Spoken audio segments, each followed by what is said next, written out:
Bonjour, je suis Sophie Gervais-Laurando, la bibliothécaire, et je suis aujourd'hui avec Chris Curtis, journaliste indépendant. Bonjour Chris. Bonjour. Hey, merci d'avoir accepté mon invitation. Je sais, on s'est permis tantôt de se tutoyer, les gens ne seront pas étonnés, mais tu es vraiment débordé en ce moment et tu as accepté mon invitation. Vraiment, mille fois merci. Ça me fait Merci, plaisir. merci. Ça me fait plaisir. Et si je t'ai demandé à venir parler à l'émission aujourd'hui, c'est que je vois que tu fais tellement des beaux efforts pour que la cause des Autochtones, des Premières Nations, soit plus entendue au pays. C'est absolument, c'est les 9 dernières années de ma vie, c'est probablement qui m'a plus interpellé dans ma carrière comme journaliste, d'essayer le plus possible d'aller dans les communautés ou même de rester ici à Montréal et de rencontrer des gens issus des Premières Nations, des Nations Inuit, des Métis, de les écouter, puis de voir, d'entendre un peu leur perspective et essayer de bâtir un pont entre notre communauté et leur communauté parce que euh, trop souvent, on se parle pas ou on n'écoute pas. De notre côté, on n'écoute pas les peuples autochtones. Et là, je te remercie parce que toi, tu es anglophone de naissance et là, tu nous parles en français. Merci. Ça aussi, c'est un aspect, là, tu as travaillé pendant des années à The Gazette. Mhm. Et qu'est-ce qui a fait que tu es maintenant devenu indépendant? Qu'est-ce qui t'a fait prendre ce choix? J'aimais pas recevoir une paye à chaque jeudi, alors non, non. Euh, la Gazette, c'était chez nous. C'était vraiment, je voulais toujours, quand j'étais petit, on avait The Gazette sur notre coin de table au déjeuner. C'était pour moi, faire partie de la Gazette, c'était de faire partie de la communauté et c'était d'avoir un lien avec les lecteurs ça m'a vraiment ça m'a donné une chance d'apprendre, d'être un meilleur journaliste, d'être une meilleure personne, d'être une meilleure membre de la communauté, d'être un meilleur citoyen. Mais j'ai commencé à découvrir que je- ce que je veux faire versus ce que je peux faire à la Gazette, avec les limitations et c'est pas juste au Montreal Gazette, c'est partout dans les médias. Euh, il nous reste de moins en moins de ressources, de moins en moins de personnes pour faire le travail. Alors, je me retrouve très souvent à avoir à courir après des ambulances ou appeler la police pour un fait vécu ou faire des articles que j'aimais faire, mais qui ne me passionnaient pas nécessairement. Alors, euh, j'ai décidé d'essayer de vraiment juste faire le travail qui me tient à cœur. Et la seule manière de faire ça. Si j'allais à CBC ou si j'allais à un autre média, j'aurais eu le même problème que The Gazette. On m'aurait envoyé un peu partout sur des histoires. C'est pas que je me considère trop bon pour faire un certain travail ou un certain job, c'est plus que je contribue pas grand-chose. Je suis vraiment, quand vient le temps de faire un article de nouvelles, souvent, je suis juste vraiment dans la moyenne. Je suis pas meilleur, je suis pas pire, mais je suis comme dans le milieu. Mais quand j'ai la chance de faire quelque chose qui me passionne, je pense que là, je peux faire du bon travail. Et pour faire cette sorte de travail-là, j'ai décidé de partir un infolette et les lecteurs peuvent s'abonner pour 12 $ par mois. On va avoir une vente bientôt, alors je vous tiendrai au courant. Mais pour 12 $ par mois, ils peuvent s'abonner. Ils vont avoir un infolettre par semaine, plus tout le journalisme que je produis, dont une série d'enquêtes sur le traitement des femmes et des hommes autochtones à Val-d'Or. Alors, ce qui t'intéresse beaucoup, dans le fond, c'est le travail d'analyse plus que des faits divers, si je comprends bien. Oui, oui, mais c'est que d'être capable d'écouter quelqu'un et d'essayer de rencontrer son histoire à cette personne-là, à un plus grand public. Euh, Souvent, on pense à des enjeux importants comme les enjeux autochtones comme étant peut-être vagues ou nébuleux, mais ce que j'aime faire, c'est prendre une histoire et voir comment l'expérience d'une personne peut refléter une plus grosse réalité. Comme on se parlait tantôt de Joyce Echequan qui est morte dans l'hôpital à Joliette, et c'est terrible. Mais en regardant de la manière qu'elle a été traitée, euh, en regardant ces derniers moments terribles, on peut aussi apprendre comment mieux agir, comment mieux traiter le monde. C'est quoi les obstacles à laquelle font les Autochtones dans l'espace public ou dans une institution gouvernementale, dans un service essentiel. C'est comment qu'on les traite et c'est comment qu'on pourrait faire mieux pour leur offrir des services avec la dignité et le respect. Et alors, on prend cette histoire qui est choquante et bouleversante, mais on s'en sert. Ce que j'aime faire, c'est m'en servir pour démontrer une plus grosse réalité et chercher un peu des solutions. Et dans le fond, de ce que j'entends, c'est que, et bravo pour ça, c'est que dans la majorité des cas, ce que moi j'entends dans les médias traditionnels, c'est que, en tout cas par rapport aux Premières Nations et de façon générale dans les médias carburent aux nouvelles négatives. Oui, Plus ça va mal, plus les médias en parlent, alors que tout ne va pas mal non plus chez les Premières Nations. Et j'imagine que tu vas aller aussi vers ce qui va bien quand tu parles des solutions. absolument. Et c'est vraiment une bonne observation. Si on regarde en Abitibi, si on reste dans le sujet de Val d'Or, il y a, il y a 4 communautés Anishinabeg qu'on appelait auparavant, on appelait ça Algonquin. Il y a 4 communautés Anishinabeg pas loin de Val d'Or qui vont comme repatrier ou rematrier leur service de protection de la jeunesse. Et c'est énorme parce que on connaît tous la tragédie des pensionnats ou des pensionnats indiens où on prenait des enfants de leurs parents et on essayait de les éduquer à la manière européenne, mais en faisant ça, on brisait le lien avec leur culture, on effaçait leur langue, on créait une sorte de génocide culturel et plusieurs jeunes sont morts dans les pensionnats aussi. Il y a eu vraiment beaucoup de maltraitance. Mais ce qu'on connaît un peu moins du côté des non-autochtones, c'est à quel point ce cycle-là s'est continué ou s'est poursuivi et, et en commençant ou ça s'est poursuivi avec les services de protection de la jeunesse où souvent un intervenant euh, sachant peut-être pas parce qu'il y a une barrière culturelle, on va voir, admettons, de la pauvreté chez les Autochtones et on va se mélanger, on va penser que c'est de la négligence. Alors, ce que les communautés Anishinabeg font, c'est qu'en rematriant ou en reprenant le contrôle de de leur service de protection de la jeunesse, les enfants vont être capables d'être sécures. Si y a un signalement, ça va être, ils vont recevoir de l'attention, mais les intervenants vont être plus formés pour mieux comprendre la culture Anishinabeg.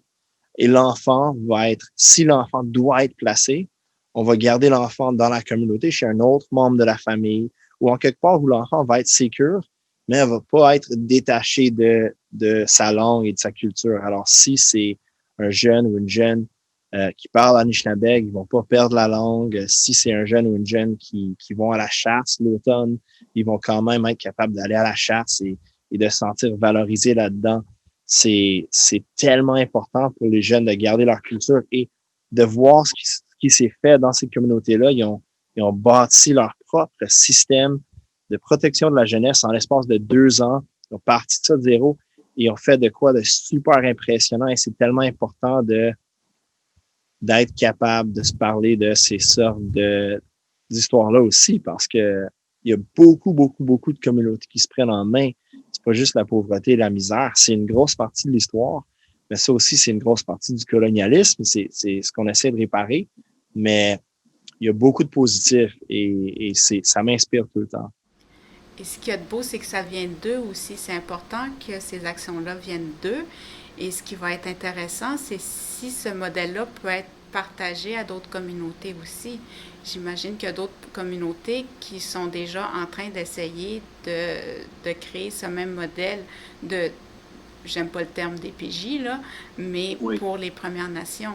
Parce que me semble que ça fait, comme tu dis, 2 ans, mais il me semble que ça fait plus longtemps que 2 ans qu'on en parle dans d'autres communautés aussi, qu'on essaie de créer quelque chose, un réseau d'entraide à la famille pour que les enfants puissent rester dans les communautés. Désolé. Euh, mais il y a 2 ans ou il y a 1 an et demi, le gouvernement fédéral ont introduit un projet de loi C-92.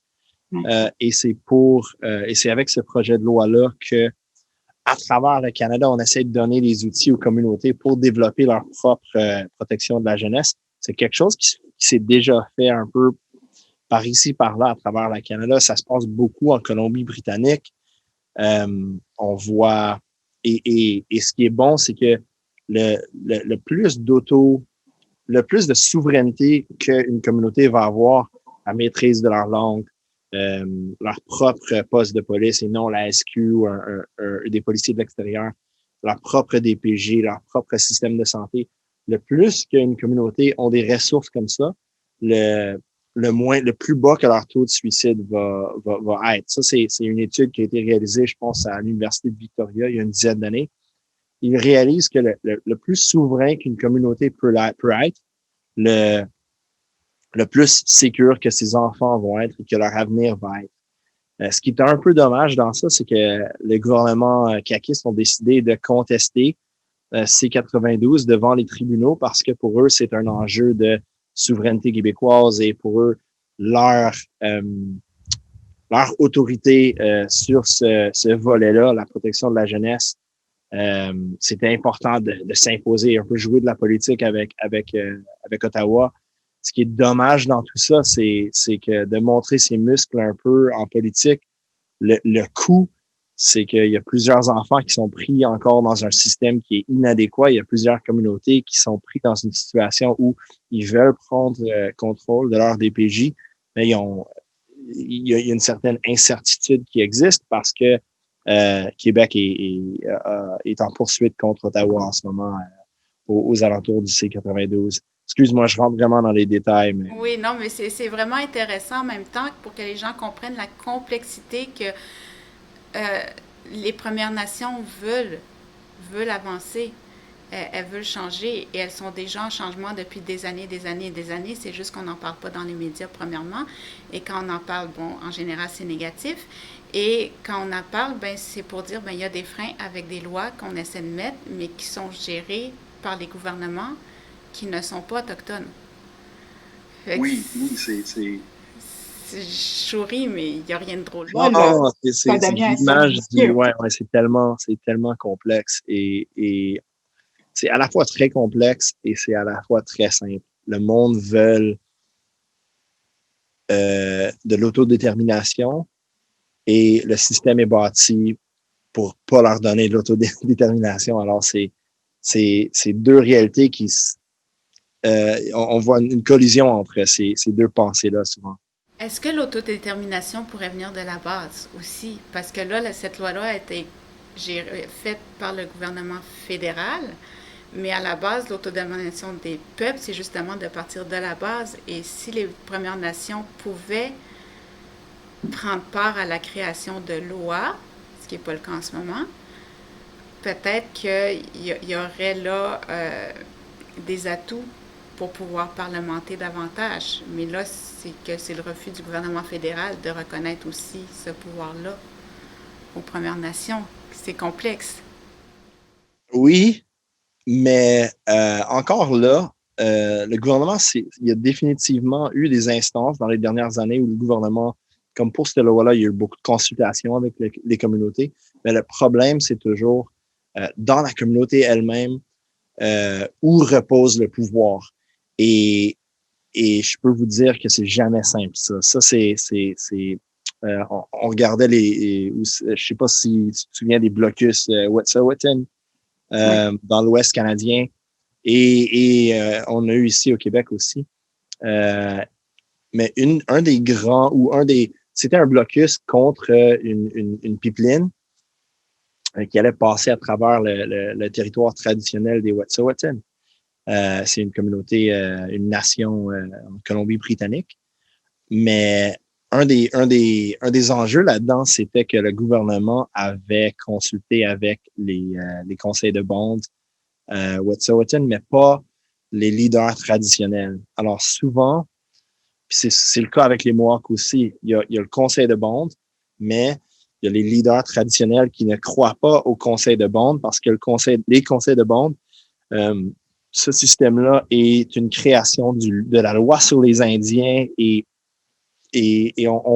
plusieurs dans la communauté ne voient pas ça comme étant une forme légitime de gouvernance parce que dans leur tradition, ça l'a jamais été.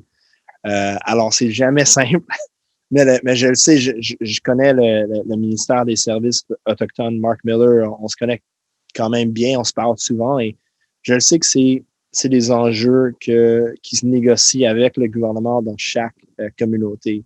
Et certainement avec les mois dernièrement, c'est quelque chose qui bouge un peu. Alors, on va garder un œil là-dessus. Peux-tu nous parler un peu, parce que c'est pas tout le monde qui connaît tous les enjeux liés à la loi sur les Indiens, parce que ça fait des années et des années que cette loi est créée. Alors, peux-tu en parler aux néophytes qui connaissent pas grand-chose de cette loi-là? Parce qu'il y a encore beaucoup de monde qui la connaissent pas, malheureusement, et qui connaissent pas les impacts que ça a sur les Premières Nations d'aujourd'hui. C'est une bonne question. Je ne suis pas un expert sur la loi sur les Indiens, mais la loi sur les Indiens a été établie, je pense, en 1878 ou dans les années 1870. C'est ce qui a, juste après la Confédération, quand on essayait de bâtir Canada vers l'ouest, où il restait encore des populations assez significantes d'Autochtones, pour faire passer les chemins de fer, pour rentrer des immigrants de l'Europe de l'Est et de l'Europe en général, pour les faire rentrer dans les plaines et dans le fond, pour établir un pays canadien blanc. On se le cachera pas, c'était vraiment, c'était la cœur de cette loi. On a créé le système de réserve et le système où le gouvernement a l'autorité de dire un tel c'est un Indien et un tel c'est pas un Indien. Et ça donne certains droits aux Autochtones, mais ça l'enlève beaucoup d'accès au territoire. C'est la loi des Indiens sur les Indiens qui a été un peu la, la base pour créer le système de pensionnat indien où des centaines ou 150 000 ou 200 000 enfants ont été enlevés de leurs parents et mis forcément dans des écoles où ils se faisaient abuser et maltraiter. C'est la loi sur les Indiens qui a fait que on pouvait pas, si on était autochtone, on pouvait pas voter dans des élections fédérales ou des élections provinciales parce que si on votait, on perdait notre statut. C'est la loi sur les Indiens qui a fait en quoi que si on était un autochtone et on avait un diplôme de l'université, on perdait notre statut d'autochtone. C'est la loi sur les Indiens qui a fait en sorte que si on était une femme autochtone et on mariait un homme blanc, on perdait notre statut d'autochtone. Il y a beaucoup de ces règlements-là, comme ceux que je vous ai mentionnés, n'existent plus. Ils ont été en avant de la Cour suprême et la Cour suprême a jugé que c'est des lois qui ont pas d'allure, c'est des lois qui discriminent, c'est des lois qui vont contre la démocratie elle-même. Mais ça a pris des années pour changer la loi sur les Indiens. Et c'est un document énormément complexe et c'est un document qui a fait énormément de dommages, mais en même temps, c'est un document qui donne certaines garanties aux Autochtones. Alors, souvent, on se dit qu'il faut scraper la loi sur les Indiens et c'est probablement ça qu'il faut faire, mais on ne peut pas juste la scraper, il faut la remplacer avec quelque chose parce que l'incertitude pourrait peut-être être même pire que ce qui existe en ce moment, ce qui est déjà pas bon, mais si on scrapait la loi sur les Indiens, il y aurait plus de terres au Canada réservées pour les Autochtones. Si on scrapait la loi sur les Indiens, il y aurait plus de statuts et de droits spécifiquement réservés aux Autochtones. Alors, c'est très, très, très complexe. C'est quelque chose qui a eu des conséquences très graves pour les nations, mais en même temps, c'est quelque chose qu'on ne pourrait pas juste tout simplement faire partir comme ça. Oui, c'est très complexe tout ça, tous les enjeux qu'il y a.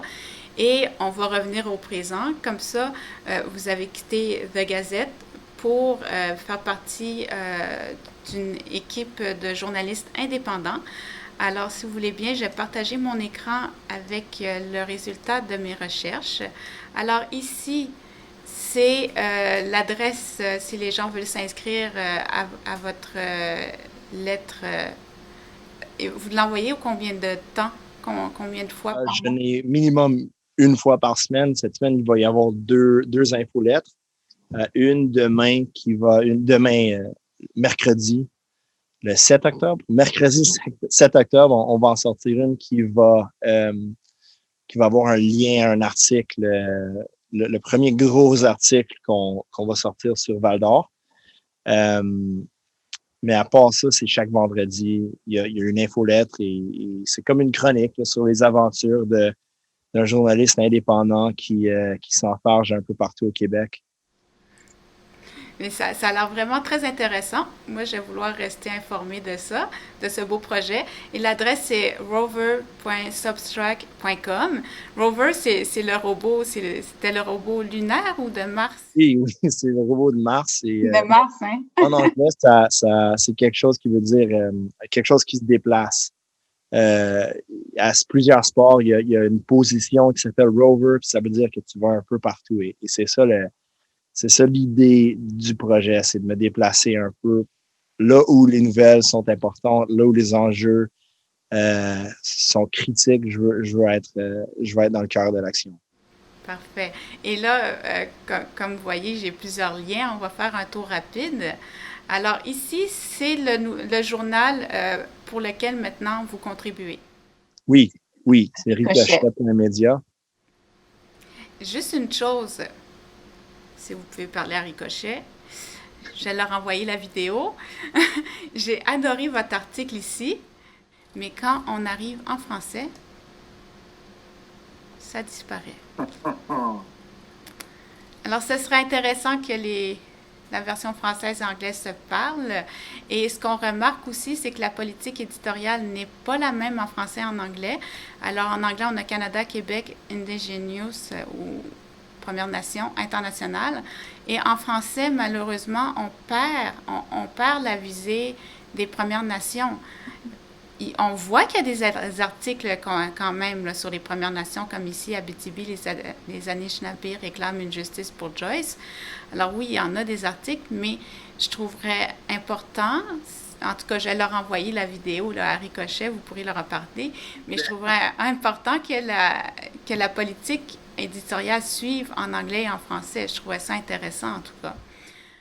C'est deux entités différentes en ce moment, mais ils se parlent, puis j'aimerais ça aussi.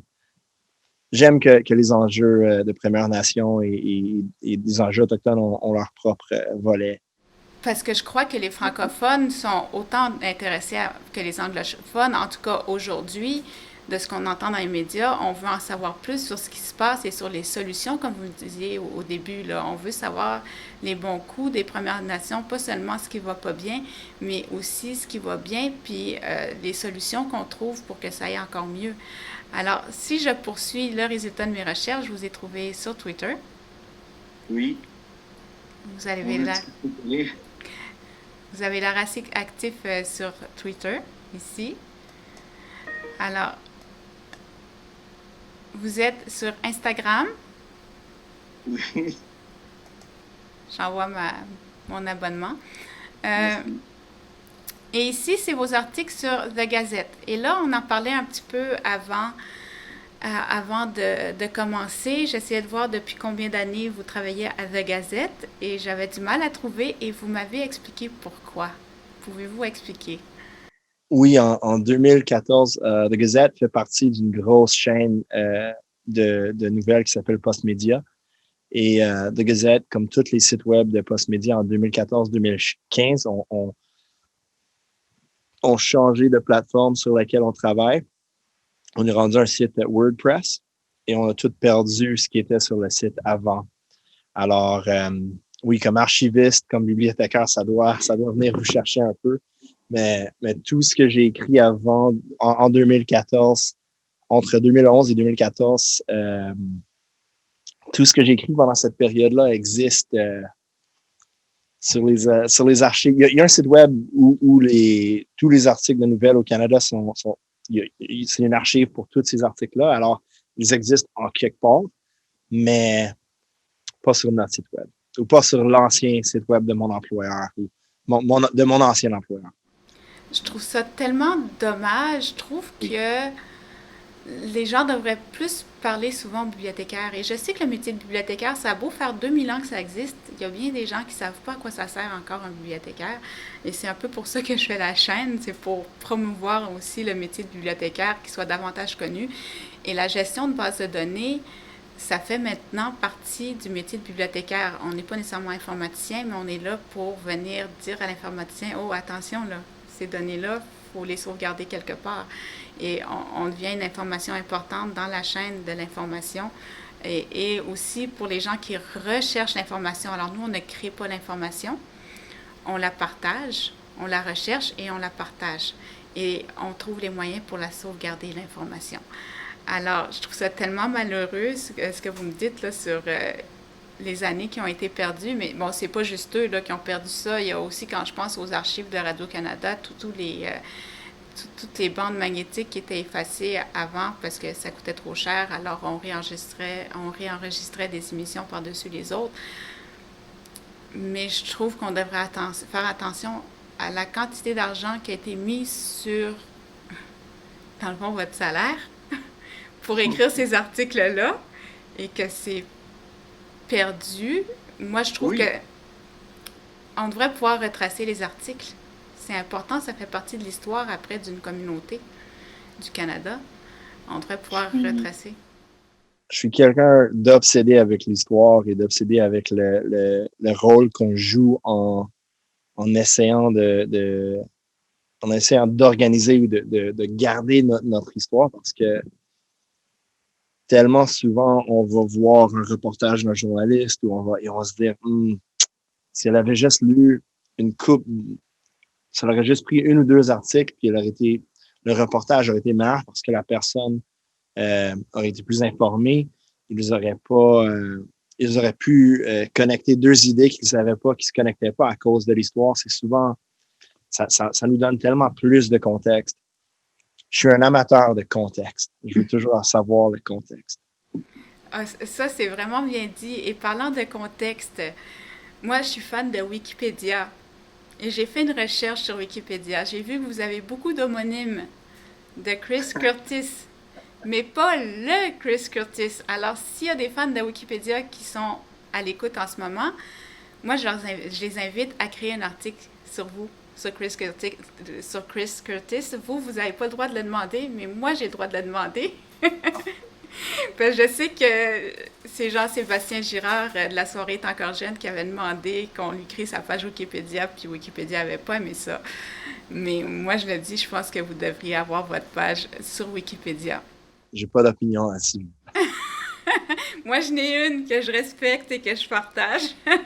Enfin, je sais qu'il y a beaucoup de gens qui trouvent que Wikipédia, c'est pas assez bon, mais c'est qu'il y a beaucoup d'études qui ont été faites et qui montrent que Wikipédia est maintenant aussi bon que l'Encyclopédie Britannica. Non, j'aime.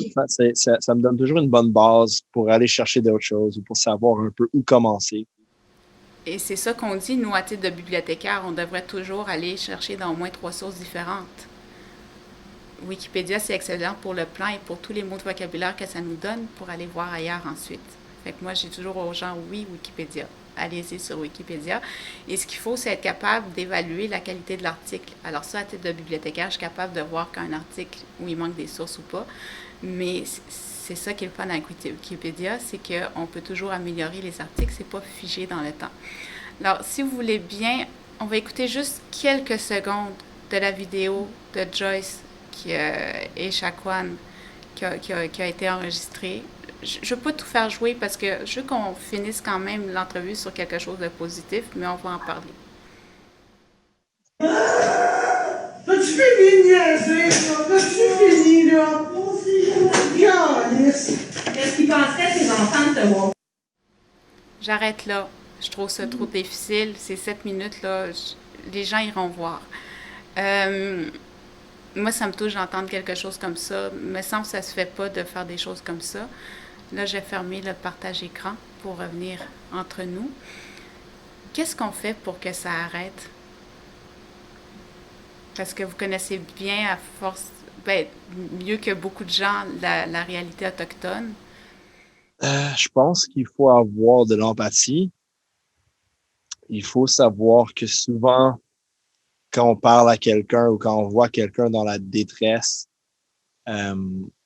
premièrement, ça va pas être l'expérience qu'on a avec chaque personne autochtone. Et si on travaille à un hôpital, c'est qu'on va voir du monde dans de la détresse souvent. Mais je pense que c'est d'essayer de comprendre que on ne saura jamais qu'est-ce qu'une personne a vécu avant qu'on la voit de face à face. On ne sait pas qu'est-ce qu'ils ont vu comme enfant, qu'est-ce que leurs parents ont vécu, qu'est-ce que leur communauté ont vécu. Souvent, c'est difficile pour des journalistes puis là, je parle comme journaliste parce que c'est mon expérience, mais c'est difficile de bâtir des liens de confiance parce que les peuples autochtones se méfient un peu du journaliste ou des journalistes en général parce que ils sont juste là quand il y a un désastre et souvent on va même, sans le vouloir, mais on va aider à propager des stéréotypes qui blessent les Autochtones. Alors, c'est de savoir que c'est possible que cette personne-là va se méfier de vous et c'est possible que l'interaction n'aille pas de la manière que vous voulez que ça aille. Mais c'est important d'avoir de l'empathie, d'avoir de la patience et d'avoir de l'amour pour quelqu'un qui est différent que vous et vous allez voir que cet amour-là va vous revenir. Et pour moi, l'expérience la plus enrichissante dans ma vie, ça a été, je dis pas juste la vie professionnelle, je pense que c'est la vie en général. Ça a été de me sentir un peu plus proche de certaines communautés autochtones et d'avoir eu la chance d'écouter leurs histoires et d'écouter leur vécu et d'avoir appris leur perspective qui peut souvent être très similaire à la nôtre, mais souvent qui est si différente. Et je pense que si on fait un effort, si on prend un premier pas, si on va visiter une communauté, si on va lire un livre décrit par une personne autochtone ou écouter de la musique composée par une personne autochtone ou écouter un documentaire, je pense que cette aventure-là va être très enrichissante et non seulement pour vous, mais pour tous nos concitoyens et concitoyennes. Est-ce que, justement, moi, j'aime bien terminer là-dessus. Est-ce que vous avez justement des livres à suggérer? Qu'est-ce que c'est les lectures que vous pourriez suggérer en ce moment? Il y a plusieurs très bons merci. Malheureusement, j'ai juste les titres en anglais. Je vais faire une recherche, je vais les joindre. Il y a un livre que je lis en ce moment qui est super bon, qui s'appelle The Northwest is Our Mother. Et c'est sur l'histoire des peuples métis en Manitoba et la création de cette nation-là qui est vraiment uniquement un phénomène canadien parce que c'est beaucoup de coureurs, pas de coureurs de bois, mais beaucoup de voyageurs qui venaient du Québec, qui ont été jusqu'en Manitoba et qui ont commencé à se marier avec des femmes autochtones et créer des familles mixtes. Et même leur langue, le Michif, c'est super unique parce que c'est un mélange de cris, de Anisabouan, Anishinaabemowin et le français. Et c'est une superbe... ça vient expliquer plusieurs phénomènes dans l'histoire canadienne en même temps et c'est très bien rencontré. Ça, c'est un livre. Un autre qui est très facile à lire parce que c'est tellement un écrivain charmant et drôle. Ça s'appelle... Et parfois, c'est très léger et parfois, c'est lourd. Ça s'appelle The Inconvenient Indian. Oui, je connais le titre. Thomas King. Très, très, très bon livre. Je le suggère à tout le monde. Parce que souvent, dans un bon livre, c'est comme passer du temps avec quelqu'un. Et Thomas King, c'est quelqu'un de très plaisant. Alors, c'est comme avoir un souper avec cette personne-là et d'entretenir avec cette personne-là. Et le dernier livre que je voudrais suggérer, c'est quelque chose qui m'a inspiré à faire ce que je fais à Val-d'Or. Ça s'appelle Seven Fallen Feathers. C'est par Tanya Talaga, qui était journaliste au Toronto Star. Elle est rendue une chroniqueuse au Globe and Mail. Elle est Anishinabeg et elle parle des enfants qui ont eu à descendre de leur communauté en Ontario, dans le nord de l'Ontario, et étudier au secondaire à Thunder Bay. Et plusieurs d'entre eux sont morts, soit noyés dans la rivière ou dans la rue, soit qui ont même été assassinés. Et c'est un peu, en expliquant leur histoire, c'est un peu en rencontrant leur histoire, on apprend sur les problèmes et les solutions auxquels font face les Anishinabeg dans le nord de l'Ontario. Et c'est un peu un phénomène qu'on voit partout au Canada. Ça, c'est les livres que je suggère. Puis n'importe lequel dans ces trois-là, je pense que vous allez les aimer. Chris Curtis, vraiment, mille merci. Merci d'avoir été là. Merci encore. Merci, Sophie. Merci.